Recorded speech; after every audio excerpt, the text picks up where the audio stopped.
Trump supporters were filing into the la-crosse-speedway by 1 o'clock this afternoon, about 4 hours before Trump began delivering his speech. And News 8 Now's Tyler Jobe continues our team coverage with reaction.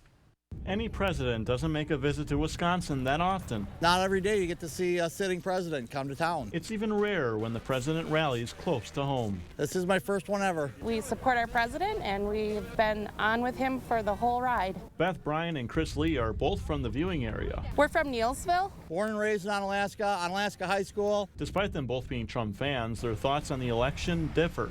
You know, I'd like to see a Trump win, but I think it's going to be a pretty close election. I think he's going to win every state. Really? Seriously. Chris says maintaining the economy is most important. I don't think it's going to last forever, and I think we're on the right path to, getting everything back to where it was pre-COVID. Taylor Sadi would agree with Chris.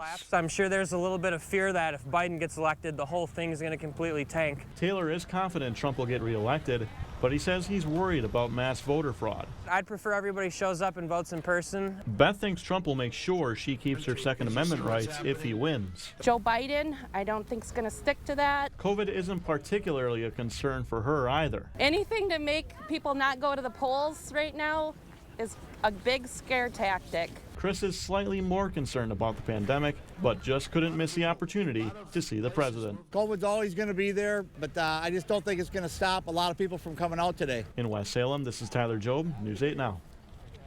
Everyone going into the rally had their temperature checked and was given a free mask at the front gate.